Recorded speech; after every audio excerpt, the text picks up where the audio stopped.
هاي، عاملين ايه؟ يا رب دايما بخير وبسعاده.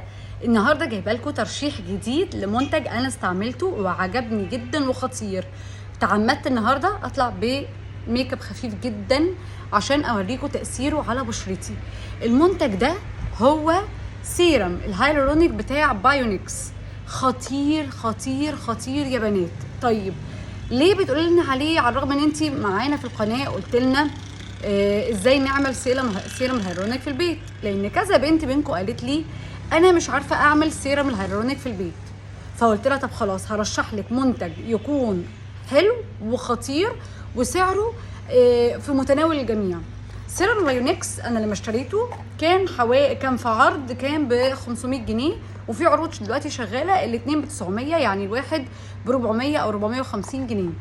بايونكس خطير، اولا مستورد، ثانيا في جزيئات الهيالورونيك الصغيره اللي بتدخل جوه البشره، وكمان الهيالورونيك اللي موجود فيه تيبيكالي شبه اللي موجود في لاروش بوزيه، وانتوا عارفين حبي قد ايه لسيرم لاروش بوزيه بتاع الهيالورونيك. انا بعتبره التوب في السيرامات بتاعه الهيالورونيك، بس انا برشح لك ده لانه صدقوني ما يفرقش عنه حاجه خالص. يعني لو حد بقى فعلا عنده خطوط رفيعه كتير هنا او محتاج ان هو ينفخ وشه يعمل امتلاء وانتي مغمضه، روحي على طول لسيرم بايونكس بتاع الهيالورونيك. طيب انا بستخدمه امتى؟ سيرم الهيالورونيك استخدميه في اي وقت، صبح ظهر ليل، بس بعد الغسول عادي انزلي بيه في الشمس مفيش مشكله خالص، مش بيتاكسد مع الحراره. مش زي باقي السيرامات زي الريتينول وزي فيتامين سي والنايسيناميد والحاجات دي، لا خالص، هو ملهوش اي علاقه باي حاجه.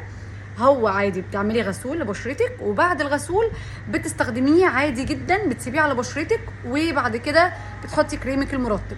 وظيفه سيرم الهيالورونيك ايه؟ انه يحبس لي الترطيب في البشره، ده رقم 1. 2 ان يملالي الخدود، ينفخ لي الوش، اي خطوط رفيعه مثلا علامات تعبيريه، خطوط رفيعه هنا، خطوط رفيعه هنا، خطوط رفيعه هنا، اي علامات تعبيريه في وشك هو بيضيعها. ثالثا بقى والاهم انه بيحافظ لك على رطوبه وطراوه البشره. تلاقي كده بصي كده تحسي ان ايه، جلدك مش ماسك مش ناشف، لا الجلده طريه ومترطبه، لان دوره انه بيحبس الميه والترطيب. احنا طبعا لما بنتعرض للحراره كتر غسيل وشنا الكتير، في منتجات اصلا بتنشف البشره، يعني اي حاجه احنا بنقابلها كل يوم، حتى التلوث اللي بنقابله في الجو بينشف لنا جلدنا وبيخلي الجلده مشدوده وبيخلي الجلده مش مرنه.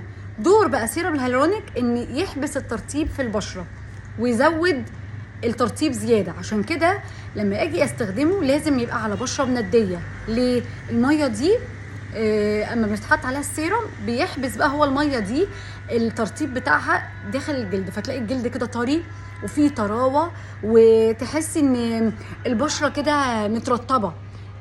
عارفه تلاقي كده، بصوا شايفين كده في لمعه، في نفخه. الحاجات دي كلها مش بتيجي غير من سيرم الهيالورونيك.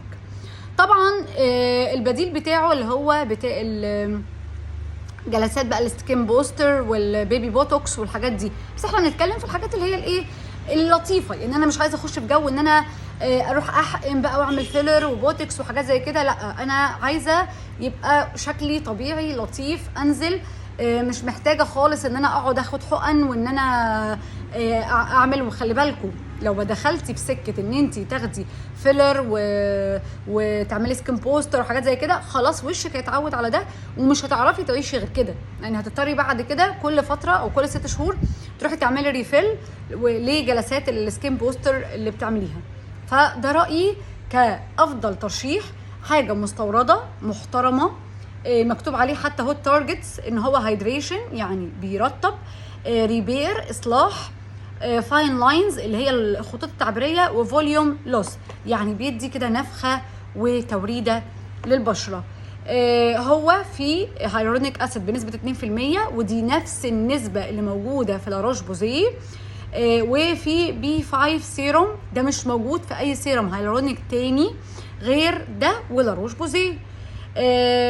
بجد هو بيقول فور اول سكين تايبس، يعني مناسب لكل انواع البشره، وهو منتج سويدي طيب انت بتعملي له ليه ريفيو؟ صدقوني انا بعمل ريفيو، اصلا شركه بايونكس ما تعرفنيش ولا انا اعرفها، ربنا يعلم انا دافعه كل مليم فيه من جيبي الخاص، مش جاي لي هديه ولا بعمل عنه دعايه. دي برودكتس انا بجربها وبقول لكم رايي فيها بكل امانه علشان البنات تستفيد، وانقل لكم خبرتي عن منتجات موجوده في السوق المصري اسعارها حلوه جدا، جودتها عاليه جدا، لان انا عايزه لما اشتري حاجه تكون بفلوس قليله بس في نفس الوقت افكتيف واقرب حاجه للحاجات المستورده.